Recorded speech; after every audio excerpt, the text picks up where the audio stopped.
YouTube fam, welcome to my messy bedroom while I edit this video. Here's my eggs that I'm having for dinner. I'm actually editing a coaching call from my Piano for Producers community where we broke down a chord progression, an R&B chord progression that's incredibly simple. But what we did was we broke it down using the grip system. And we also talked about the common things that are being used in this progression, the techniques and the common patterns, so that you can take those things and you can use them in your music productions and you can use them in your songs and you can level up your voicings literally using the grips. I break them down right here. I hold nothing back, and you're gonna learn a lot of the different grips right now and how you can use them for nice voice leading and really nice chord progressions. Everybody in the crew really liked this lesson, so I figured I'd edit it for you and show you without any bells and whistles, just straight up me teaching the way it goes. And if you like this, definitely check the link in the description and join us inside the Piano for Producers community, because if you're a producer who wants to learn piano, it's gonna be the best thing that's ever happened to you. So this lesson would actually be really great for those who are in the more beginning stage and those who are in the more intermediate and even pushing into the advanced stage, because of what you can do with it and how you can explore this. And it happens to be in the key of C, so it makes it very easy to understand. So I was thinking this morning what I wanted to teach, and I had no idea, because we've been doing these calls for 4 years and sometimes I feel like I'm gonna run out of stuff to talk about. And I decided to listen to a song that I added to my playlist recently because I liked it, but I haven't listened to it a lot. And I was like, maybe I'll find a progression or something in here that's worth talking about. And as a matter of fact, I did. And it's a really cool progression. It's very simple, but there's so many things that we can pull from it, and it has a lot of common movements that would be great for us to talk about and for us to explore. So first of all, let's go ahead and listen to it, and then we will get into the dissection. Pretty as you I can't play any more of the song, unfortunately, because of YouTube copyright, but I will leave a link in the description if you want to check out the full song, because it's absolutely beautiful. If you love modern R&B, you're really gonna like this one. Let's get back to it. So I really like this progression a lot. I like the song. That's just kind of my vibe and my style. But I particularly like the progression because it goes from dark to light. And it just has a really cool mix of like meanness, but also beauty, because there's major sounds and then there's really dark minor sounds. So again, this is in the key of C, so I'll just draw a C right here. You can also think about it in the key of A minor. I kind of think about it as both, to be honest. I think about the dark part as A minor, and I think about the lighter part as C. So I'll talk about how I think about it. So for those of you who don't know what I just drew, these are measures right here, and there are 4 beats in each measure, and this slash denotes a beat. So in the song we have da da do da 1 2 3 4 1 2 3 4, measure 3, and then measure 4, and so on. So that's what we have here, and I'm going to draw the chords on top. So we have F major 7 and C major 7. Those are the first 2 chords. By the way, you're gonna hear the piano just a little bit distorted. It wasn't distorting in my headphones, but I only realized that after the recording. So we had a little bit of a glitch in the audio, but you're still gonna get this value. Oh, and I finished my eggs. Very simple.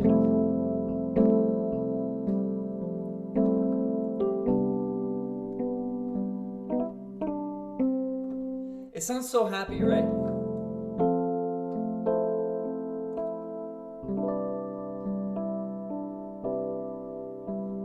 Very beautiful. Now, in the key of C, what are the chords here? The first chord, is it a 1 chord? Is it a 5 chord? Is it a 3 chord? Is it a 6 chord? 4. Yeah, David. Awesome. So the first chord is a 4 chord. And then how about the next chord? Aloma, you look very small, but I think I saw it's a 1 chord. It's not a trick question. So we have 4 to 1. This is incredibly common to have the 4 chord and the 1 chord, like bouncing back between these two. They also come in different camps. If you guys have seen in module 1, I talk about how to understand functional harmony and the different camps of where chords fit in. You know, we have our home chords, we have our tension chords, and then we have our pre-tension chords, or our false home chords. And so this F in the key of C, obviously, this is gonna be home, right? I land here, it feels great. This is where I come. Also, A minor, this is also a landing, right? Like, it feels like I've arrived here, you know? With F, this is a false home or like a pre-tension. And so when you go back and forth between this and then home, even just playing trads, just sounds really lovely. It sounds really nice. And so when we add the colors on it,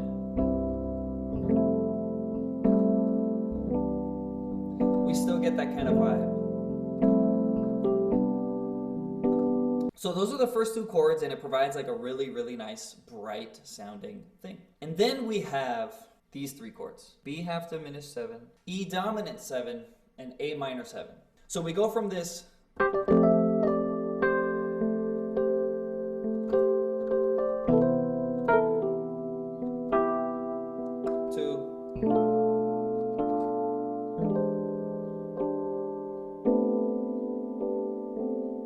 and I'll play on the lower part of the piano.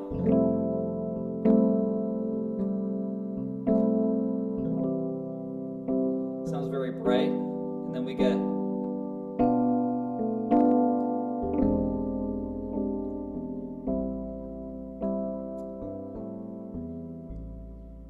it's a little darker, which is really cool because there's a nice contrast between light and dark, which is what I was mentioning in the beginning. Now, the way that I would think about this is I kind of pivot here in my mind. I don't think B, E, and A in C major.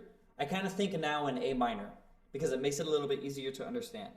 If I'm thinking about this in A minor, what are the numbers for these three chords? 2, 5, 1. Yes, absolutely. And you guys have heard me talk, especially for those of you who've been here for years, you guys have heard me talk about the 2-5-1.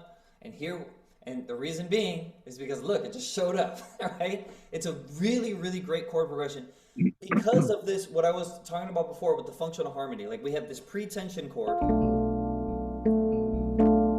tension,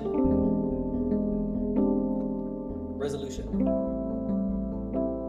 right? And so it just, the chords move perfectly into each other.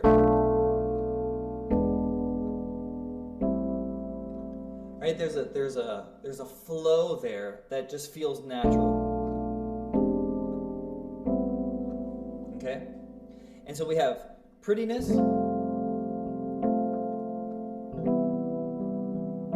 darkness.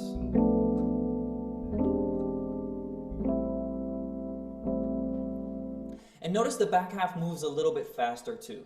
All right? So we have 1, 2, 3, 4, 1, 2, 3, 4, 1, 2, 1, 2, 1, 2, 3, 4. So that provides, like, the harmonic motion is a little bit faster. So that provides, you know, some variety in there. And that just repeats over and over again. So this is a really, really phenomenal progression to take around the keys because it's incredibly simple and it has basically all the main chords that you would be using in any song that you play. What do I mean by that? We have major 7 sounds, 2 major 7 sounds. So we get 2 major 7s. You know, by taking this around the keys, we get comfortable with those. We have this minor 7 flat 5 sound, or this half diminished sound that we don't typically use a lot outside of a minor 2-5-1. And then we have our dominant chord, and then we have a minor chord. So we're getting practice on these, on 1, 2, 3, 4 chord qualities, and we're getting practice on the 4-1 sound that we hear all the time, and the 2-5-1 that we hear a lot, and especially in minor. Does this make sense so far, guys? So I want to talk about a couple ways to go about this for those of you who are more beginner to more intermediate and into advanced, so that we can execute on this progression. Because it's so simple, this one is great to explore and to find different ways of playing it. Because yeah, I can do this. Oh, I played the wrong chords.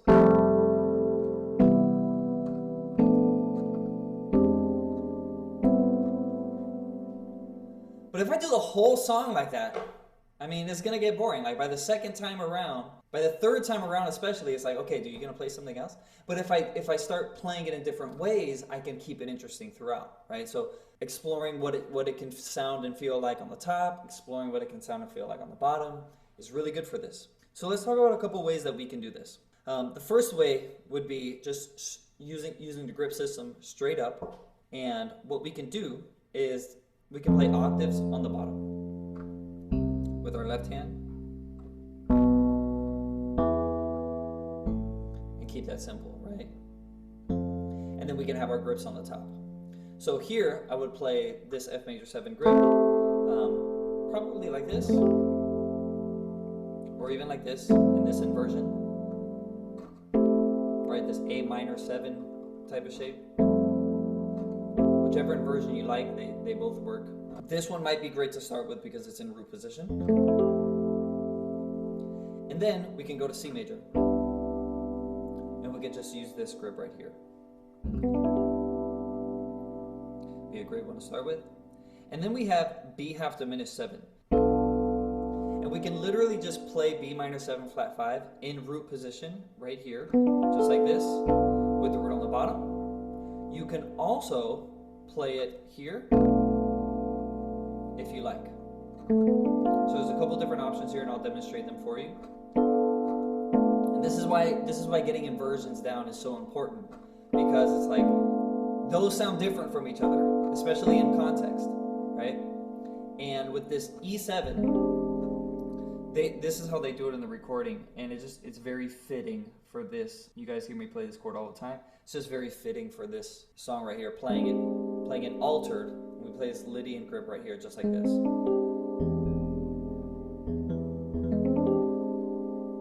And then we can bring it down to A minor 7. And we can use this grip right here so that we stay in the same place. So we'll have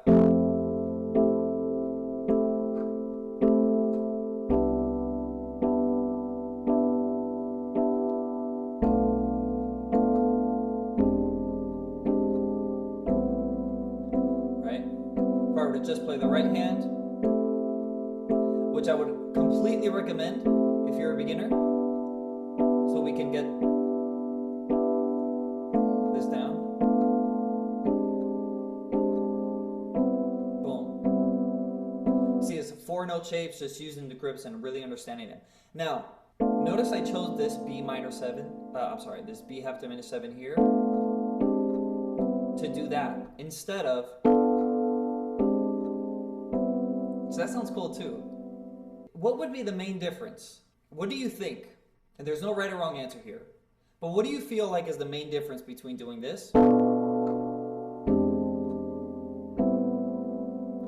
and doing this? Changing that inversion. What's the difference there? You hear anything? Yeah, so for those of you who didn't understand what Jonathan said, if you listen to the top note, right? We have like a ba-da-da, it's descending. If we play it in the inversion,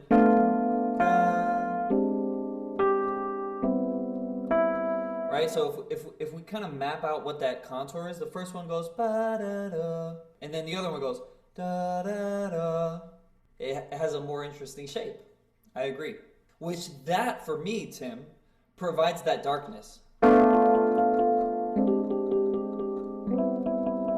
That feels kind of dark. Feels a little brighter, right? So that's the main thing. When we're choosing our inversions, we want to listen to the top note, because the top note gives us some kind of melodic contour to the chord progression. It can make it sound different, it can make it sound more interesting, it can make it sound less interesting, just by changing that top note. Knowing your inversions gives you the freedom to explore those things. So that's version 1. I'll play it one more time.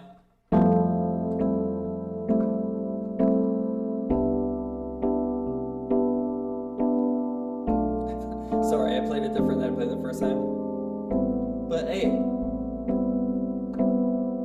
that's great, because I played it just a little bit different. Now you have some more options to play with. Cool. So let's take that same thing now, but bring it into, a higher register of the piano, using the grips still. So if I were to play it from here, and I want to kind of open up the grips into a higher register of the piano, I can take this same A minor 7 grip, but instead of playing it like this, I'll play it up here. And it gives me a little bit more brightness up top.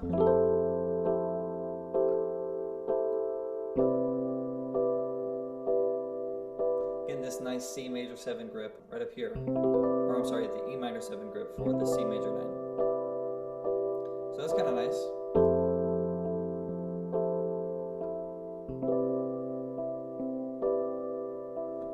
first two chords, and then we can hop into. So here I'm gonna play it a little bit different. You notice, like, if we just look at these, if we just look at this light up, we can see it's like B and then just a regular B minor 7 flat 5 grip, B half diminished grip. But because I'm playing octaves in the left hand, I'm just gonna redistribute my fingers and play it like this. So instead of playing it like this, I'm hitting it here. Very simple.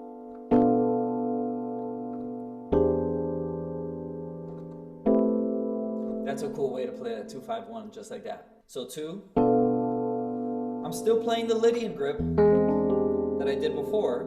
I'm just playing it now, and it's inversion. And this is the shape for that. And then come into this A minor 7 grip, which is the very first grip that you guys ever learned from me on the masterclass. Yeah, the Lydian chord is just the best. The Lydian grip is just the sweetest thing ever. Cool. So that's a really great way to play that one. So let me play it one more time. Just all the way through.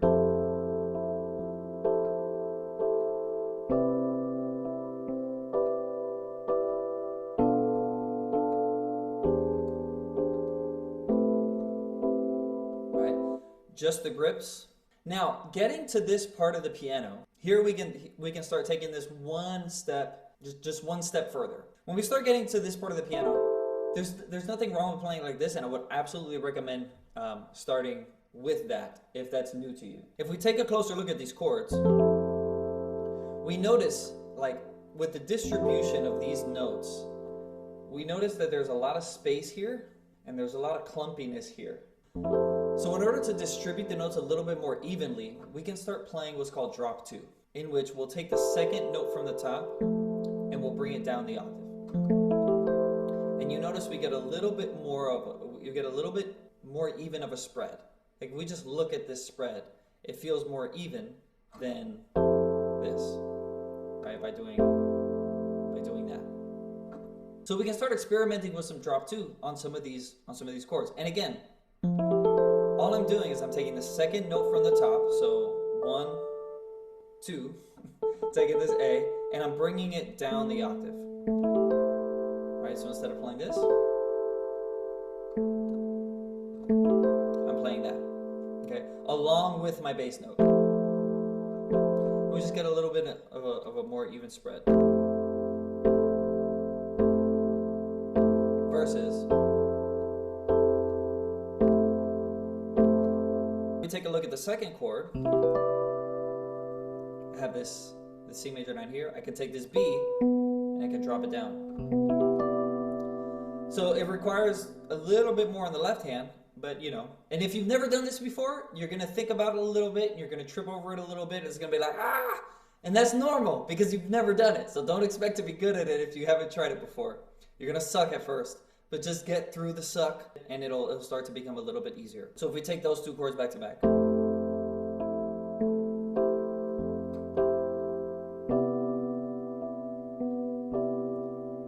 See, it provides like some more openness to that. It's really nice. Now we can look at this next one. What I would recommend here is we're kind of going to do a fake drop 2. So for this, instead of playing B and B on the bottom, we'll play B and A. 1 and 7. Because this is going to allow us to voice lead into the next chord really nicely. So we'll play this for this chord. Now what we had before was our Lydian grip just like this. But again, we can drop 2. We can take the second note from the top, bring it down here. And now we get this cool spread, right? Instead of this, we get. And then, and so those two chords together.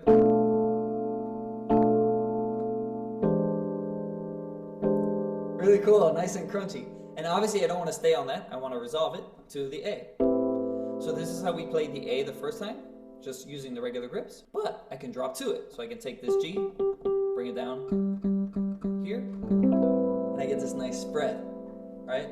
And so what's really cool about drop 2 is you get these really nice inner voicings. So check this out. I'm gonna play it, the 2-5-1 that I just played with drop 2.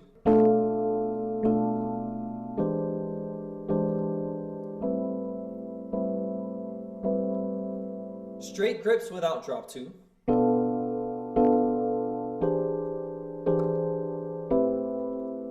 See, they both work just fine. They're just slightly different. If you're having trouble hearing it, listen a little bit deeper. 1. 2, play it on the piano, even if you're kind of clunky with it, because you'll really start to be able to hear the inside of the chord. It's very easy to hear what's happening on the top. Da, da, dee, dee, da, right? Like much what we were talking about with the contour. It's very easy to hear the top note. It's not as easy to hear what's going on inside. But what's going on inside gives us a lot of juiciness and awesomeness. Because what happens here is this is what's happening on the inside.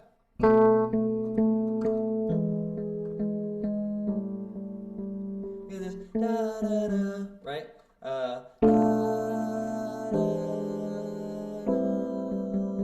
Sounds really cool on the inside there. So if we were to play this entire progression with drop 2,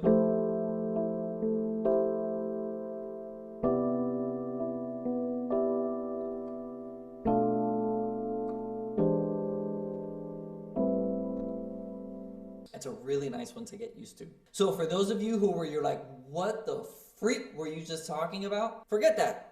Stick with the first 2, understand the first 2, because if you can't do those, if you're trying to do it in drop 2, it's not gonna work. It's gonna be, it's too much. You're trying to do algebra before you can add and subtract. You know, so learn how to add and subtract first, learn how to multiply and divide, and then you can tiptoe your way into algebra.